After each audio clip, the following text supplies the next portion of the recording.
Hello बच्चों, आज आपका फिर से स्वागत है मेरे यूट्यूब चैनल में। आज हम क्लास 8th का जो चैप्टर 3 है कोल एंड पेट्रोलियम, उसमें हम नेचुरल गैस पढ़ेंगे।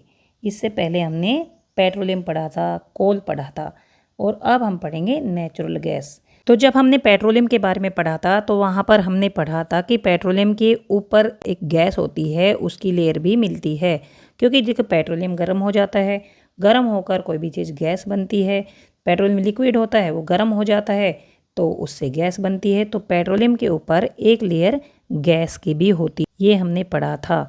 यहाँ पर देखिए, ये तो पेट्रोलियम है, ये इतना, और इसके ऊपर जो लेयर है ये है गैस, ये है नेचुरल गैस।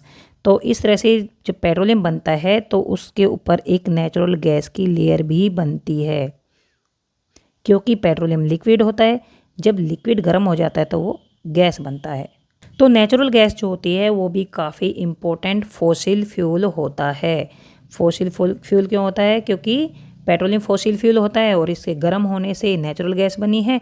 तो नेचुरल गैस भी फॉसिल फ्यूल होता है because it is easy to transport through pipes, और ये पाइप्स के थ्रू ट्रांसपोर्ट करने में काफ़ी ईजी होती है। तो इसलिए ये नेचुरल गैस काफ़ी इम्पोर्टेंट होती है। एक तो इसका ट्रांसपोर्ट इजी होता है, ये पाइपों से भी ट्रांसपोर्ट की जा सकती हैं। Natural gas is stored under high pressure as compressed natural gas. जब नेचुरल गैस को बहुत ज़्यादा कंप्रेस किया जाता है, देखिए इसको हम समझते हैं कि गैसेज जो होती हैं उसके जो पार्टिकल्स होते हैं वो काफ़ी दूर दूर होते हैं ऐसे। तो देखिए इतनी दूर दूर पार्टिकल्स होंगे तो वो काफ़ी जगह घेरते हैं। तो इनको कंप्रेस किया जाता है तो ये बहुत ज़्यादा नज़दीक नज़दीक आ जाते हैं ये पार्टिकल्स, और जब ये नज़दीक नज़दीक आ जाते हैं तो फिर इनको सिलेंडरों में भर दिया जाता है, और ये होती है सीएनजी। इसकी फुल फॉर्म हो गई सीएनजी की, compressed natural gas. CNG is used for power generation, और सीएनजी को व्हीकल्स में काम लाया जाता है। जो गाड़ियाँ होती हैं उसके ईंधन के रूप में काम में लाया जाता है, इससे गाड़ियाँ चलाई जाती हैं और ये फिर काफ़ी पावर जनरेट करती है, क्योंकि गाड़ियों में गाड़ी चलाने के लिए पावर चाहिए। तो वो पावर जनरेट कैसे होती है? सीएनजी से होती है, क्योंकि सीएनजी एक ईंधन का काम करता है। जैसे हम खाना खाते हैं तो हमारे अंदर पावर कैसे आती है? खाना खाने से। तो इसलिए जो गाड़ियाँ होती हैं उसमें पावर कहाँ से आई? सीएनजी से। तो सीएनजी एक बहुत अच्छा पावर जनरेटर होता है। It is now being used as a fuel for transport vehicles because it is less polluting, और इससे पोल्यूशन भी नहीं होता है, इसलिए इसको व्हीकल्स में काफ़ी यूज किया जाता है। पेट्रोल और डीजल जो होता है उसको व्हीकल्स में यूज़ किया जाता है तो उससे पोल्यूशन होता है, लेकिन सीएनजी से पोल्यूशन नहीं होता है। It is a cleaner fuel, ये एक क्लीन फ्यूल है, मतलब साफ़ सुथरा फ्यूल है, इससे पोल्यूशन नहीं होता है। जब ये बर्न होता है, जब जलता है, कंबशन होता है इसका, तो इससे जो गैसेज होती हैं वो ना के बराबर होती हैं, डेंजरस गैसेज होती हैं वो नहीं बनती हैं। The great advantage of CNG is that it can B use directly for burning in Holmes, और इसको घरों में भी जलाने के लिए काम में लाया जा सकता है, ईंधन की तरह यूज किया जा सकता है, और फैक्ट्रीज में भी, where it can be supplied through pipes, और पाइप्स के थ्रू इसकी सप्लाई की जा सकती है। Such a network of pipelines exist in Vadodara Gujarat. Gujarat में इसके जो पाइपलाइंस हैं उनका एक नेटवर्क, मतलब जाल सा बिछा हुआ है। जैसे यहाँ से पाइप गया, यहाँ से पाइप गया, यहाँ से पाइप गया, तो ऐसे जाल सा बिछा हुआ है।